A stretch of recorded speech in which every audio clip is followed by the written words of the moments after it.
এপাশে বিশ্ব champion Argentina Lionel মেসির নেতৃত্বে ফুটবলের সবচেয়ে পরিশীলিত আক্রমণাত্মক মেশিন। ওপাশে আটলান্টিকের বুকে ছোট্ট একটা দ্বীপ রাষ্ট্র যারা প্রথমবার বিশ্বকাপে এসেই প্রমাণ করেছে রক্ষণ যদি ঠিকঠাক সংগঠিত হয় তাহলে সেটাও একটা অস্ত্র হতে পারে। আর্জেন্টিনার সচল নানা স্তরে সাজানো আক্রমণ বিপরীতে কাবো ভার্দের শক্ত সুশৃঙ্খল রক্ষণ, যারা নিজেদের ঘরের সামনে দেয়াল তুলে দাঁড়িয়ে থাকে। আর্জেন্টিনা বল নিয়ে অনেক দিক থেকে অনেক জনের সমন্বয়ে আক্রমণ করে এক একজন এক এক জায়গা থেকে সাহায্য করে। আর কাবো ভার্দে উল্টো কৌশলে খেলে সবাই মিলে বক্সের সামনে ঘন হয়ে দাঁড়িয়ে জায়গা বন্ধ করে দেয় যাতে প্রতিপক্ষ সহজে ঢুকতে না পারে। কাগজে কলমে ব্যবধান বিশাল, কিন্তু মাঠের ট্যাকটিক্স কেমন হবে? Messi deep playmaker. আর্জেন্টিনার 4-3-3 বা 4-3-1-2 কাঠামোয় লিওনেল মেসি ডান হাফ স্পেস থেকে ভেতরের দিকে ড্রিফট করেন প্রায় একজন ডিপ লাইং প্লেমেকারের ভূমিকায়। ভিড়ে ঠাসা জায়গায় ড্রিবল করে ঢোকার বদলে তিনি ওয়াল পাস ব্যবহার করে সেন্ট্রাল চ্যানেল খুলে দেন। 1-2 টাচে বল ঠেলে দিয়ে নিজেই আবার দৌড়ে জায়গা করে নেন। এটাই মেসির কৌশল। গতি কমিয়ে খেলার টেম্পো নিয়ন্ত্রণ করা, তারপর হঠাৎ এক ঝলকে খেলার চেহারা বদলে দেয়া। গ্রুপ পর্বে 6টা গোল করে মেসি প্রমাণ করেছেন তিনি নিজের এক্সপেক্টেড গোলকেও ছাপিয়ে যেতে পারেন। কম সম্ভাবনার অ্যাঙ্গেল থেকেও ফিনিশিং, এটাই তাকে বাকিদের থেকে আলাদা করে রাখে। কাবো ভার্দের বিপক্ষে এই গুণটাই সবচেয়ে বড় হুমকি হয়ে দাঁড়াতে পারে, কারণ প্যাকড ডিফেন্সের বিপক্ষে ওপেন প্লে চান্স বিরল, আর সেই বিরল সুযোগটাকে গোলে পরিণত করার ক্ষমতা লিও মেসির আছে। Full back overlap. মাঝ মাঠ যখন ব্লকে আটকে যায় তখন নাহুয়েল মলিনা আর নিকোলাস তালিয়াফিকো উঁচুতে উঠে পিচকে প্রশস্ত করতে পারেন। এই ওয়াইড ওভারল্যাপ কাবো ভার্দের রিজিড শেপকে টেনে বের করে আনার কৌশল। উইং ব্যাকরা যখন প্রশস্ততা তৈরি করে তখন প্রতিপক্ষের মিডফিল্ডারদের বাধ্য হয়ে নিজেদের কম্প্যাক্ট ব্লক ভাঙতে হয়। কাবো ভার্দের দুর্গ। কাবো ভার্দের 4-5-1 ফরমেশন আসলে একটা সুশৃঙ্খল দেয়াল। 5 জন মিডফিল্ডার সমতল ও টাইট লাইনে দাঁড়িয়ে থাকেন। উদ্দেশ্য একটাই থাকবে, মেসির দিকে পাসিং লেন বন্ধ করে দেয়া। এখানে লক্ষণীয় ব্যাপার হলো তারা আক্রমণাত্মক ম্যান মার্কিংয়ে যায় না, বরং জোনাল ডিসিপ্লিন বজায় রেখে প্রতিপক্ষকে বাইরের দিকে খেলতে বাধ্য করে। লোগান কস্তা আর রবার্তো লোপেসের সেন্টার ব্যাক জুটি 18 গজের বক্সের ভেতরেই থিতু হয়ে থাকেন। তাদের পেছনে 40 বছর বয়সী গোলরক্ষক ভজিনিয়া, যিনি পেনাল্টি এরিয়া কমান্ড করেন এবং ক্রস ক্লিয়ার করার ক্ষেত্রে অভিজ্ঞতার প্রমাণ দেন। মাত্র 40%-এরও কম বল দখল নিয়ে সারভাইভ করা এই দলটা সরাসরি ট্রানজিশনে ভরসা রাখে। স্কালোনির কৌশল। বল দখলে থাকা অবস্থায় আর্জেন্টিনার লক্ষ্য এনজো ম্যাকালিস্টার ডিপলদের মাধ্যমে দ্রুত সার্কুলেশন চালিয়ে প্রতিপক্ষের শেপকে ক্লান্ত করে দেয়া।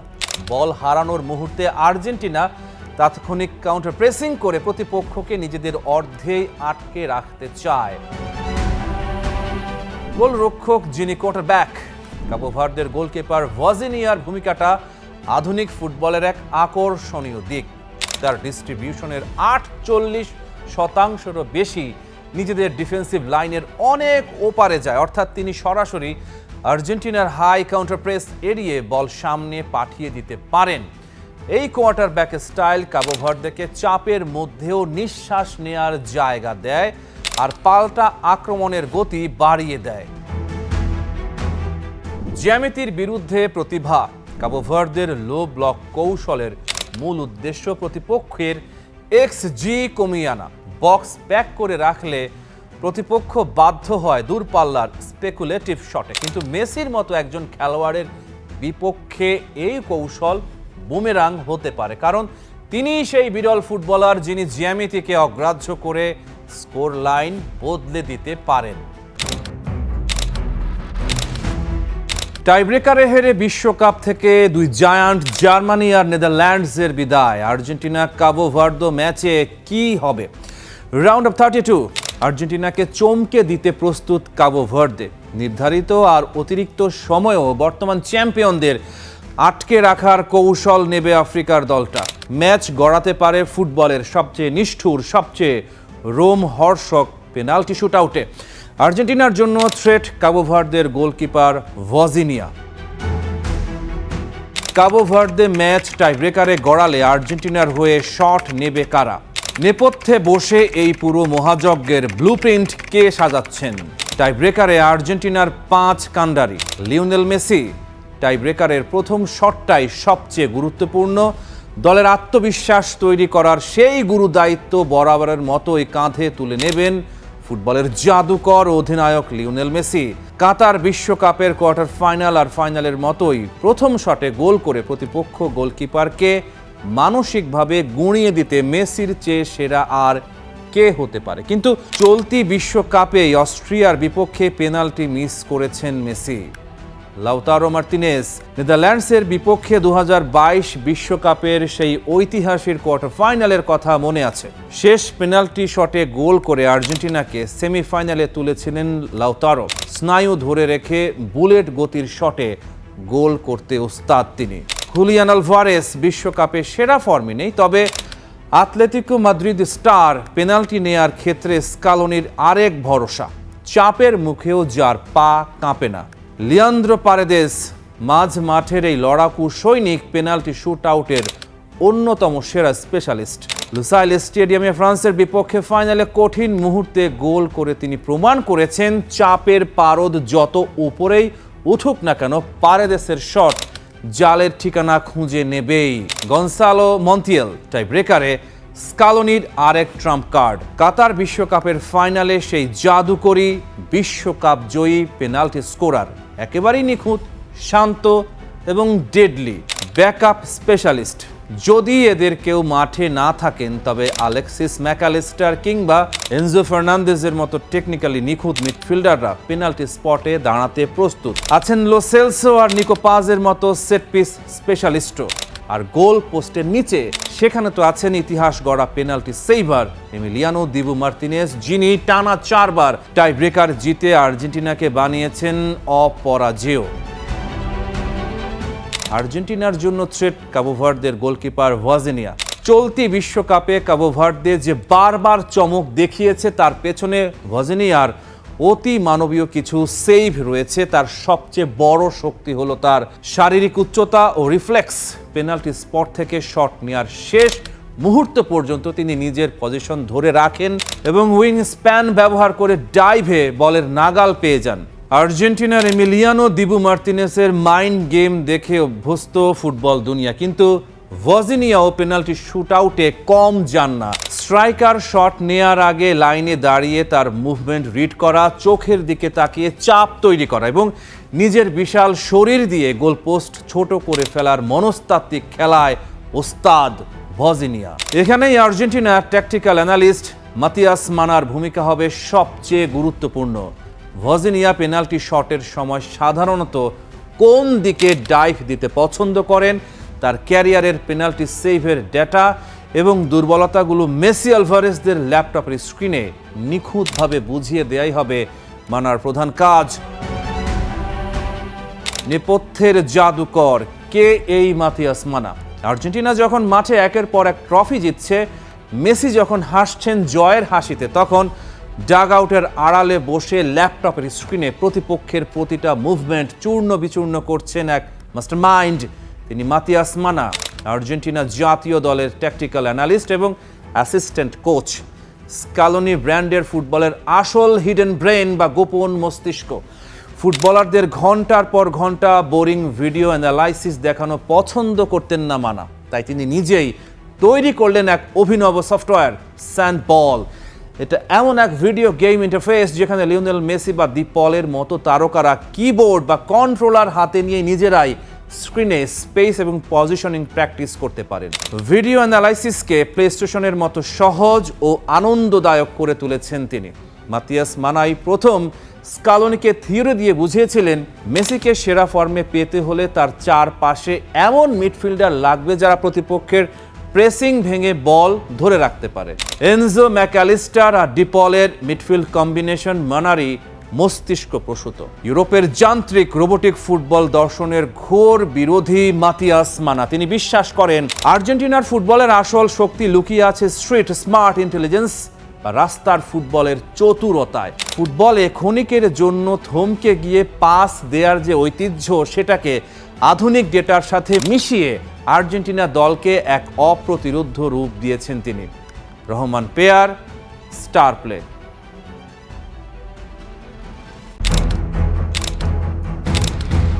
লিওনেল মেসি তার চারপাশে এমন কিছু খেলোয়াড় পেয়েছেন যারা কেবল তাকেই খুঁজে, তারা তার জন্য খেলে। এটা আলভারেজ, দিপল, আলমাদাদের জন্য একটা বিশাল সম্মানের বিষয়। মেসির প্রতি তাদের এতটাই শ্রদ্ধা যে তার সাথে খেলতে পারাটা তাদের জন্য এক পরম সৌভাগ্যের বিষয় বলে মনে হয়। এই ফুটবলাররা মেসির জন্য মাঠে জীবন দিতে প্রস্তুত এবং আরও একবার বিশ্বকাপ ঘরে তোলার জন্য সব কিছু বিলিয়ে দিতে রাজি আছেন। মেসি এখন আগের যে কোনো সময়ের চেয়ে বেশি ডিসাইসিভ। স্কালোনি এই দলটা লিওনেল মেসির জন্য তৈরি করেছেন। থিয়াগো আলমাদা বক্সের ভেতরে আছেন, তার সামনে বিশ্বকাপে গোল করার সুযোগ। বল তার সামনে আসে, ঠিক সেই মুহূর্তে আলমাদা কি করলেন? আলমাদা বলটাকে নিজের দুই পায়ের ফাঁক দিয়ে চলে যেতে দেন, কারণ তিনি দেখতে পান মেসি আসছেন এবং মেসি এর চেয়েও ভালো কিছু করতে পারবেন। এই দলটা আসলে মেসির জন্য কি কি করতে পারে, আলমাদা তার একটা নিখুঁত উদাহরণ। মেসি হলেন বিশেষ মুহূর্তের জাদুকর। তিনি যদি কিছুটা স্পেস পান তবে এমন কিছু মোমেন্ট তৈরি করবেন যা অন্য কেউ ভাবতে পারে না। আর্জেন্টাইন ফুটবলাররা গোল করার জন্য বলটা তার দিকেই বাড়িয়ে দেবে। বয়সের সাথে সাথে লিওনেল মেসি আরও দুর্দান্ত থেকে দুর্দান্ততর হয়ে উঠছেন। 2 ম্যাচে আর্জেন্টিনার হয়ে 5 গোল। তিনি আর্জেন্টিনার একমাত্র গোলদাতা এই বিশ্বকাপে। সব সময় সঠিক সময়ে সঠিক জায়গায় পৌঁছে যান তিনি, খেলা তৈরি করতে এবং ম্যাচের নিয়ন্ত্রণ করতে মাঠের মাঝখানে থাকেন। অস্ট্রিয়ার বিপক্ষে কঠিন ম্যাচে আক্রমণের দিক থেকে আর্জেন্টিনার ভালো যা কিছু ছিল তার সব কিছুর সাথেই মেসির কোনো না কোনো সংযোগ ছিল। হাফ টার্নে দারুণ ছিলেন, মনে হয় যেন মাঠের অন্য সবার চেয়ে তিনি সম্পূর্ণ ভিন্ন একটা খেলা খেলেছেন। তিনি যা দেখতে পান অন্য কেউ তা দেখতে পায় না। এই একটা বিষয় দিয়ে বাকিদের চেয়ে মাইলের পর মাইল এগিয়ে আছেন মেসি। হয়তো আর্জেন্টিনা ফুটবল খেলার দিক থেকে এই বিশ্বকাপের সেরা দল নয়, তবে তারা ভীষণ চতুর ও কৌশলী। ডালাস ঝলমলে স্টেডিয়াম, আর্জেন্টাইন সমর্থকদের গলার আওয়াজ যেন একটা মহা সঙ্গীত হয়ে উঠেছে। আর তার ঠিক মাঝখানে একজন মানুষ, ছোটোখাটো চেহারা, হালকা দাড়ি, চোখে সেই চিরপরিচিত শান্ত দীপ্তি, লিওনেল মেসি। এই রাতটা তার জন্যই লেখা ছিল। ঠিক 40 বছর আগে এই দিনে দিয়েগো মারাদোনা ইংল্যান্ডকে একা হাত আর একা পায়ে গুঁড়িয়ে দিয়েছিলেন। ইতিহাস কখনো কখনো নিজেই তার পরবর্তী অধ্যায় বেছে নেয়। অস্ট্রিয়ার বিপক্ষে ডালাসের রাতে এই অধ্যায়ের নাম লিওনেল মেসি। পেনাল্টি মিস দিয়ে শুরু হয়েছিল। মেসিও পেনাল্টি মিস করেন। শট গেল বাঁ পোস্টের বাইরে দিয়ে। গ্যালারিতে এক মুহূর্তের নিঃশ্বাস থামা, স্তব্ধতা। কিন্তু ভুলে যাবেন না, এই মানুষটা মুহূর্তের শিল্পী। সংকটই তার সৃষ্টির জমি। বিশ্বকাপের সর্বোচ্চ গোলদাতা এখন তিনি। 18 গোল। সংখ্যাটা হয়তো আরও বাড়বে। মাঝ মাঠে গেম রিড করেন, বিল্ড করেন এবং শেষ করেন। লিওনেল মেসি আসলে মাঠের কিছুটা নিচে নেমে আসেন যাতে তিনি পুরো মাঠটা একসাথে দেখতে পারেন। তার কাছে খেলাটা সব সময়ই বুদ্ধিমত্তার। দলে তার থাকা মানেই যেন জয়। পুরো দল তার জন্যই খেলে। অস্ট্রিয়া কম চেষ্টা করেনি। রালফ রাংনিকের দল লড়াই করেছে, চাপ দিয়েছে, সাবিৎজার গোল করতে চেয়েছেন, কিন্তু প্রতিভার বিরুদ্ধে পরিশ্রম এক সময় ক্লান্ত হয়ে পড়ে। শেষ পর্যন্ত অস্ট্রিয়ার 2-0 গোলের হার। রাউন্ড অফ 32-তে আর্জেন্টিনা। মেসি খেলাটা উপভোগ করছেন, এটাই সবচেয়ে দারুণ ব্যাপার।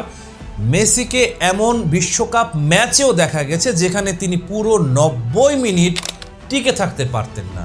তবে এই বিশ্বকাপে ম্যাচের শেষ মুহূর্তেও লিও অন্যদের মতোই দৌড়াচ্ছেন। এখন তিনি নিজের শরীরকে খুব ভালোভাবে চেনেন। যদিও মেসিকে আসলে খুব বেশি দৌড়াতে হয় না, ডিফেন্ডারদের পরাস্ত করতে তার এমন কি কোনো বিধ্বংসী গতিরও প্রয়োজন নেই। তিনি কেবল নিজের বুদ্ধিমত্তা দিয়ে এটা করে ফেলেন। মেসি মাঠ ছাড়ার সময় ইয়র্গেন ক্লপ সাইড লাইনে দাঁড়িয়েছিলেন, টেলিভিশনের কাজে এসেছিলেন তিনি। এখানে মেসিকে দেখে জড়িয়ে ধরলেন। ফুটবলের এই দুই জগতের এই আলিঙ্গনটা যেন বলে দিল কিছু মুহূর্ত ভাষার বাইরে। আর্জেন্টিনার জন্য আবারও লিওনেল মেসির সেই চিরচেনা জাদু। এটা কেবল তার গোলের জন্য নয়, দলের জন্য তার যে অবদান তা অনন্য। যেভাবে মেসি পুরো খেলাটাকে সুতোয় বুনে এক সুতোয় বেঁধে রাখেন তা এক কথায় অসাধারণ। বড় বড় মুহূর্তগুলোতে জয়ের রূপকার হলেন এই ছোটখাটো মানুষটি। ডালাসের মাঠে তিনি এক অবিশ্বাস্য দ্যুতি ছড়িয়েছেন। আর্জেন্টিনার জন্য কাজটা সফলভাবে সম্পন্ন হলো। যে কোনো পরিস্থিতিতে জয়ের পথ খুঁজে বের করায় তারা ওস্তাদ। অস্ট্রিয়ার চেয়ে তারা অনেক বেশি দুর্দান্ত ছিল। আর্জেন্টিনা কি ব্যাক টু ব্যাক বিশ্বকাপ চ্যাম্পিয়ন হবে? আসল কথা হলো তারা জিততে জানে। তাদের আছেন এমন একজন যার সামনে সমস্ত হিসেব উল্টে যায়, যাকে ঘিরে গোটা দল একটাই স্বপ্ন দেখে।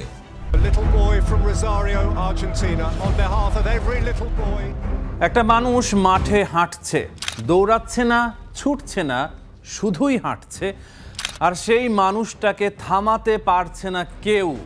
লিওনেল মেসি, যার পায়ে বল গেলে বিপক্ষ দলের ডিফেন্ডারদের চোখে অন্ধকার নামে। কিন্তু আজকের মেসি আর সেই মেসি নেই। মহাতারকা এখন মাঠে হাঁটেন, ঘোরেন, এদিক ওদিক তাকান। সমালোচকরা বলেন মেসির বয়স বাড়ছে, কিন্তু এখন সবাই বুঝে গেছে এটা মাথার খেলা। মেসি দৌড়াচ্ছে না কারণ তার দরকারই নেই। মায়েস্ত্রো মাথায় খেলছে, পায়ে নয়। বয়স বাড়ছে, শরীর বলছে এত দৌড় আর হবে না। মেসি শুনলো কিন্তু মাথা নোয়ালো না। মহাতারকা হয়ে উঠলেন এনগানচে। আর্জেন্টাইন ফুটবলের একটা বিশেষ ভূমিকা, যে নিজে কম গোল করে কিন্তু অন্যদের দিয়ে গোল করায়। নিজে জ্বলে না, অন্যদের আলো দেয়। এই সময়ে মেসি শিখলো কিভাবে একটা দলকে কাঁধে নিতে হয়। শিখলো যে মহত্ব মানে শুধু একা খেলা নয়, মহত্ব মানে দলকে মহৎ করা।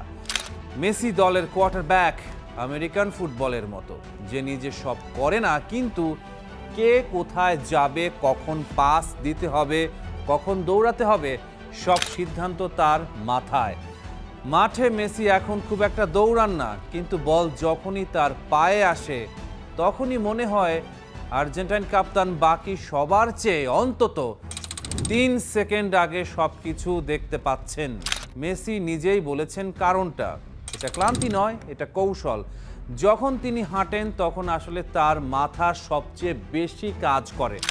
প্রতিপক্ষ কোথায় দাঁড়িয়ে আছে, দলের স্ট্র্যাটেজি কেমন, মার্কার থেকে কিভাবে সরে যাওয়া যায়, এসব তিনি সেই মুহূর্তে বিশ্লেষণ করেন। যখন বল ফিরে আসে তখন তিনি সঠিক জায়গায় থাকেন, একা খোলা জায়গায় পাল্টা আক্রমণ শুরু করার জন্য তৈরি। মেসি মাঠে হাঁটেন, গড়িমসি করেন, এদিক ওদিক তাকান, আর হঠাৎ ফ্যানরা অবাক হয়ে যায়। পাসটা কোথা থেকে এলো, গোলটা হলো কিভাবে? সবাই ভাবছিল মেসি বুড়ো হয়ে গেছে, আসলে তিনি চতুর হয়ে গেছেন। শক্তি বাঁচিয়ে রাখেন, সঠিক মুহূর্তে ব্যবহার করেন। এটাই বুদ্ধিমানের কাজ, এটাই মাস্টার। ডিফেন্ডিং চ্যাম্পিয়ন আর্জেন্টিনা বিশ্বকাপে এমন একটা দল নিয়ে এসেছে যারা একে অপরকে প্রায় চোখ বন্ধ করেই চেনে। তবে খেলোয়াড়দের শারীরিক অবস্থা হয়তো একেবারে শীর্ষ পর্যায়ে নেই। ক্লাবের হয়ে অত্যন্ত ব্যস্ত ও ক্লান্তিকর একটা মৌসুম শেষ করার পর বেশ কয়েকজন খেলোয়াড় চোটের সমস্যায় পড়েছেন। যদি সবাই ফিট থাকেন তবে স্কালোনি কাতারে চ্যাম্পিয়ন হওয়া দলের বেশিরভাগ খেলোয়াড়কেই মাঠে নামাবেন। স্কালোনির পরিকল্পনা হলো 4-3-3 ফরমেশন ধরে রাখা, যেখানে থাকবে দুজন সেন্টার ব্যাক ও দুজন আক্রমণাত্মক ফুল ব্যাক নিয়ে গড়া একটি শক্তিশালী রক্ষণ ভাগ এবং সেই সাথে চমৎকার পাসিং ক্ষমতা সম্পন্ন গতিশীল মিডফিল্ডাররা। আক্রমণ ভাগের নেতৃত্বে আবারও থাকছেন লিওনেল মেসি, আর তাকে সাহায্য করবেন দুর্দান্ত হুলিয়ান আলভারেজ এবং থিয়াগো আলমাদা। আলমাদা এই আসরের ব্রেকআউট স্টার হতে পারেন।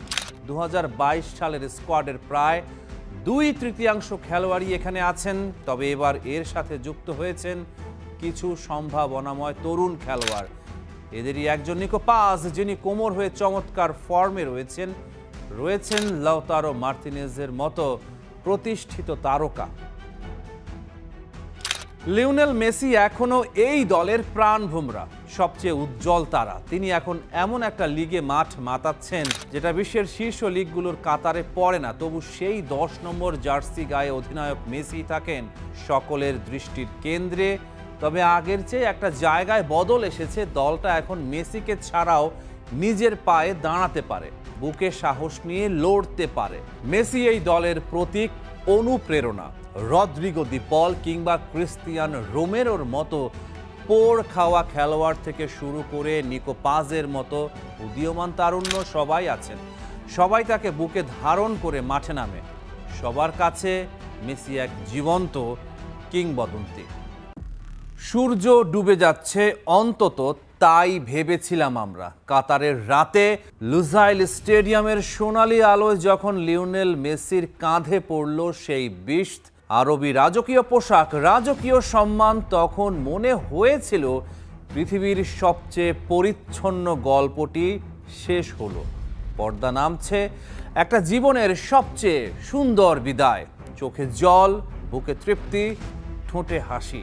চিত্রনাট্য ছিঁড়ে ফেললেন নিজেই। তিনি মাঠে ফিরলেন, আর এবার 2026 বিশ্বকাপে তিনি এসেছেন আমেরিকার মাটিতে এমন এক প্রশ্ন নিয়ে যা ফুটবল ইতিহাসে আর কখনো জিজ্ঞেস করা হয়নি। 2 বার বিশ্বকাপ জিতে মারাদোনাকে ছাড়িয়ে যেতে পারবেন মেসি? ফুটবলের ইতিহাস ভালোবাসে ট্র্যাজেডি, ভালোবাসে পতন, পুনরুত্থান, নাটক। দিয়েগো মারাদোনার জীবন ছিল ঠিক তেমন একটা পুরো অপেরা, ট্র্যাজেডি, গ্ল্যামার, পতন, পুনরুত্থান।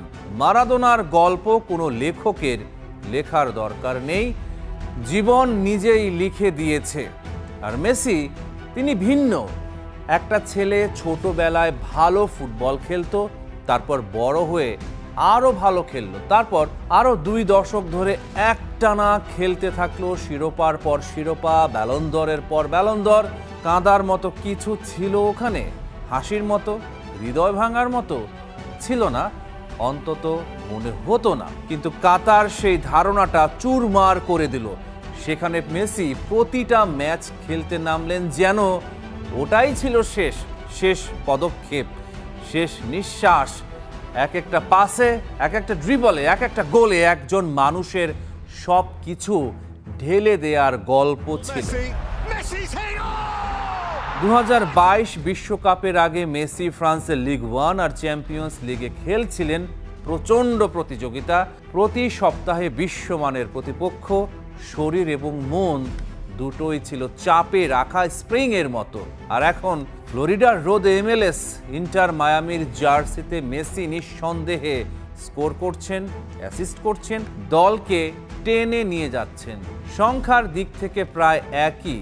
কাতারের আগে 13টি লিগ ম্যাচ, এখনও 14টি MLS ম্যাচ, কিন্তু সংখ্যা কখনো পুরো গল্প বলে না। লিগ 1-এ একজন ডিফেন্ডার এবং MLS-এ একজন ডিফেন্ডার, এ দুটো এক জিনিস নয়। তলোয়ার সানিয়ে রাখতে হলে ভালো পাথর লাগেই। তবু মেসির পক্ষে একটা যুক্তি আছে। মেসি কাতারে মাঠে দৌড়াননি, তিনি ছায়ায় লুকিয়ে থেকেছেন। হঠাৎ আলোয় এসেছেন, কাজ শেষ করেছেন, তারপর আবার অদৃশ্য হয়ে গেছেন। তার চারপাশের যন্ত্রগুলো ছিল পল, আলভারেজ, এনজো ফার্নান্দেজ তার জন্য দৌড়েছে, কাজ করেছে, ঘাম ঝরিয়েছে। মেসি শুধু সঠিক মুহূর্তে উপস্থিত হয়েছেন, এটা বিবর্তনই ছিল। স্কালোনি, পেকারম্যান এবং একটি বৃত্তের সমাপ্তি। বর্তমান আর্জেন্টিনা দলটি শূন্য থেকে আসেনি। 1995 সালে কাতারেই সেই একই দেশে আর্জেন্টিনা জিতেছিল অনূর্ধ্ব-20 বিশ্বকাপ। কোচ ছিলেন হোসে পেকারম্যান। সেই দলে ছিলেন লিওনেল স্কালোনি, যিনি আজ মূল দলের কোচ। ছিলেন ওয়াল্টার স্যামুয়েল এবং পাবলো আইমার, তারা আজ স্কালোনির সহকারী। আর 2022 সালে সেই একই মাটিতে মেসি পূর্ণ করেন বৃত্ত, বিশ্বকাপ শিরোপা। কিন্তু বৃত্ত কি সত্যিই পূর্ণ হয়েছে? মারাদোনার ছায়া এবার ছাড়িয়ে যাওয়ার মঞ্চ মেসির। 1986 সালের 22 জুন মেক্সিকো সিটির আজটেকা স্টেডিয়াম। দিয়েগো মারাদোনা ইংল্যান্ডের বিপক্ষে দুটো গোল করলেন একই ম্যাচে, যেগুলো পরস্পরের এতটাই বিপরীত যে মনে হয় দুইজন ভিন্ন মানুষ করেছেন। প্রথমটি হাত দিয়ে, ঈশ্বরের হাত বললেন তিনি নিজেই। দ্বিতীয়টা নিজের পায়ে 60 মিটার ড্রিবল করে 5 জনকে কাটিয়ে শতাব্দীর সেরা গোল। সেই বিশ্বকাপের ফাইনালে আর্জেন্টিনা জিতল পশ্চিম জার্মানির বিপক্ষে। দিয়েগো কাঁদলেন, আর্জেন্টিনা কাঁদলো, পৃথিবী কাঁদলো। সেটাই মারাদোনার মুকুট, এক এবং অনন্য। মেসির একটা বিশ্বকাপ জয়কে তুলনামূলক বিশ্লেষণে অনেকে সমান বলেন মারাদোনার সঙ্গে, কিন্তু যদি হয় দুটো বিশ্বকাপ, তখন আর তুলনা থাকে না। তখন মেসি নিজেই একটা নতুন মাত্রা হন। এমন একটি ভবিষ্যৎ কল্পনা করুন। বুয়েনোস এইরেসে দাদা তার নাতিকে বলছে, হ্যাঁ দিয়েগো অমর, কিন্তু লিও জিতেছিল 2 বার। মারাদোনার ছায়া সারা জীবন মেসিকে তাড়িয়েছে, কারণ ফুটবলের শ্রেষ্ঠত্বের পরিমাপ কখনো শুধু ক্লাব শিরোপায় নয়, দেশের হয়ে বিশ্বজয়। মেসির বার্সেলোনা যুগে সমালোচকরা বারবার বলেছেন দিয়েগো একাই দলকে বিশ্বকাপ জিতিয়েছেন। মেসি শুধু ভালো একটা দলের অংশ। কাতার সেই যুক্তিকে নুইয়ে দিয়েছিল, কিন্তু 2026 সেটাকে মাটিতে পুঁতে দিতে পারে। মেসি একা এই যুদ্ধে নেই, তার পেছনে একটা দল আছে যারা জানে কিভাবে জেতে, যারা জিতেছে এবং যারা আবার জিততে চায়। এমিলিয়ানো মার্তিনেজ বিশ্বের সেরা গোলরক্ষকদের একজন, শুধু সেভের কারণে নয়, মানসিক শক্তির কারণেও। পেনাল্টি শুটআউটে তার সাইকোলজিক্যাল যুদ্ধ কিংবদন্তি তুল্য। কাতারের ফাইনালে ফ্রান্সের বিপক্ষে যদি মার্তিনেজ না থাকতেন, গল্পটা ভিন্ন হতেই পারত। এনজো ফার্নান্দেজ তরুণ, তীব্র, ক্লান্তিহীন। চেলসিতে তার প্রিমিয়ার লিগের অভিজ্ঞতা তাকে সানিয়ে রেখেছে। হুলিয়ান আলভারেজ, যিনি কাতারে মেসির ছায়ায় থেকেও এমন পারফরমেন্স করেছেন যা যে কোনো টুর্নামেন্টে স্মরণীয় হয়ে থাকার যোগ্য। আর মাথার ওপর আছেন লিওনেল স্কালোনি, এমন একজন কোচ যিনি প্রমাণ করেছেন কৌশল, বিশ্বাস আর সঠিক মানুষকে সঠিক জায়গায় রাখার ক্ষমতা দিয়ে বিশ্বকাপ জেতা যায়। যে বয়সে অন্যরা অবসর নেয়, মেসি তখনও স্কোর করছেন। যখন বলা হয়েছিল পিএসজিতে তিনি ব্যর্থ, তখনই ফিরে এলেন এবং আর্জেন্টিনাকে বিশ্ব চ্যাম্পিয়ন করলেন। যখন বলা হয়েছিল বয়স তাকে গ্রাস করছে, তখন তিনি কাতারে সেরা পারফরম্যান্স দিলেন। কাতার ছিল হয়তো মহান পরিণতির প্রথম অধ্যায়। 2026 সেই অধ্যায়টাকে কোথায় নিয়ে যাবে তা জানার জন্য পুরো পৃথিবী অপেক্ষা করছে। সূর্য ডুবে যাচ্ছিল, কিন্তু দিগন্তে এখনো লাল আভা। মেসি এখনো মাঠেই আছেন। Rahman pair, star play.